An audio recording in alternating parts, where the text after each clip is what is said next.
안녕하세요. 한국그림체학교의 그림책 사용 설명서 시간입니다. 오늘 이야기 나눌 그림책은 베아트리체 알레마니아 그림의 사라지는 것들입니다. 이 책의 가장 큰 특징은 15장의 트레싱지를 활용하여 이야기가 펼쳐진다는 것입니다. 작가는 2011년 유리소녀 그림책에서 처음으로 트레싱지를 사용했어요. 그리고 그 후 2021년 유리소녀는 유리와 아이로 제목이 바뀌고 트레싱지도 추가되어 개정판이 출간되었죠. 2011년 유리소녀와 2021년 유리아이를 비교해 보시는 것도 재미있을 것 같아요.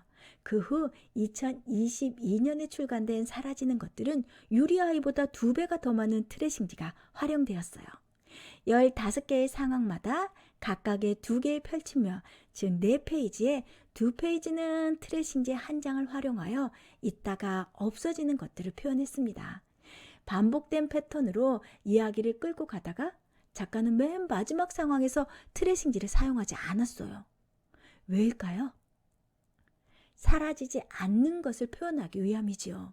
즉, 사라지지 않는 것을 전하기 위해 사라지는 것들의 트레싱지를 사용한 것이에요. 독자가 가장 먼저 만나게 되는 장면은 손가락 끝에 한 마리 새가 올라와 있습니다. 트레싱지 위에 새가 그려져 있고 트레싱지 뒷장에 손과 손가락 끝이 트레싱지로 인해 조금 선명하지 않게 보입니다. 트레싱지를 넘기면 새는 다음 페이지로 넘어가든 날아가 버리고 손가락은 트레싱지가 벗겨지면서 선명하게 보입니다. 그리고 손끝에 앉아있던 새는 이미 날아가고 없어진 게 되지요. 트레싱지를 이용해 손끝에 새가 있다 없어지는 것을 표현했습니다. 한 장면을 조금 더 자세히 소개시켜드리면 트레싱지 위에 저 소년의 무릎에 선이 하나 그려져 있습니다. 트레싱지 뒷면에는 자전거를 탄 아이가 흐릿하게 보이고 있지요.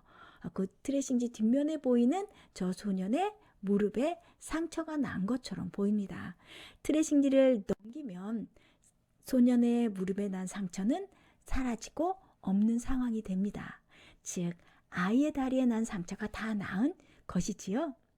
이외에 잠을 자고 있는 한 소녀가 있고 소년이 자는 눈이 그려져 트레싱지를 넘기면 소녀는 눈을 번쩍 뜨고 옆에 함께 있던 동물이 잠을 자는 것으로 순식간에 바뀝니다. 이뿐만 아니라 머릿속에 떠오르는 악보는 트레싱지를 넘기면 푸르르륵 사라지게 되고 풍성했던 여자의 머리카락은 옆에 있던 남자의 기다란 콧수염이 되고 찻잔에 몽글몽글 피어오르는 김은 컵케이크 위에 달콤한 휘핑크림으로 변하고 비 오는 날은 트레싱지를 넘기면서 비가 갠 날로 바뀌게 됩니다. 그리고 비누방울은 또 멀리 날아가지요. 트레싱지를 활용해 많은 것들이 있다가 사라집니다. 하나의 현상이나 상황은 변하지 않는 상태로 머물러 있지 않습니다. 모든 것은 시간의 흐름에 맞춰 서로 영향을 주며 끊임없이 변화합니다.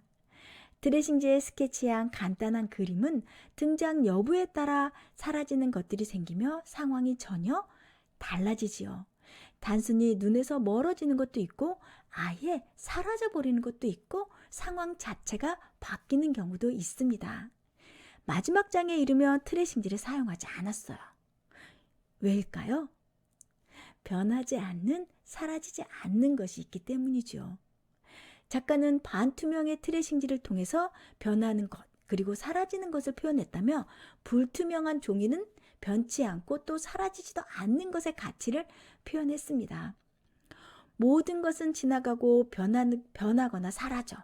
하지만 단 하나? 변하지 않는 것이 있어. 그리고 그건 결코 사라지지 않을 거야. 영원히. 영원히 사라지지 않는 이것은 무엇일까요? 여러분도 한번 유추해 보세요. 영원히 사라지지 않는 것은 무엇인지요? 작가는 모든 것은 지나가거나 변할 것이고 그건 곧 인생의 자연스러운 순리이고 삶이라는 메시지를 전달하면서 결코 사라지지 않는 단 한 가지가 있다고 말합니다. 그건 바로 부모와 자식 간의 사랑이지요. 작가는 수많은 사라지는 것들에 대한 이야기 끝에 변하지 않고 결코 사라지지 않는 것에 대한 가슴 따뜻한 이야기를 전합니다. 아이와 어른이 함께 읽으면 참 좋은 책인 것 같아요. 서로의 경험을 이야기하며 서로의 사랑을 확인하면서 말이죠. 표지 그림처럼 표지에 있었던 그림 기억나시죠? 민들레 홀씨. 봄이 되면 민들레 홀씨를 한번 후 불어보세요. 어디로 사라지는지 확인해 보시고요. 그리고 민들레 홀씨에 대한 추억도 이야기 나눠보시면 재밌을 것 같아요. 자, 이 외에 이 책을 함께 읽고 있는 아이들과 어떤 상호작용을 하면 좋을까요? 먼저 이야기 이해를 위해서 작가는 트레싱지로 어떤 것을 표현하려고 했는지, 그리고 여자의 머리카락은 또 무엇으로 변하는지도 한번 회상해 보게 하고요. 그리고 무서운 꿈도 어떻게 되었는지 그림책 속에 나오거든요. 그런 것들을 한 번 더 이제는 떠올려 보는 거죠.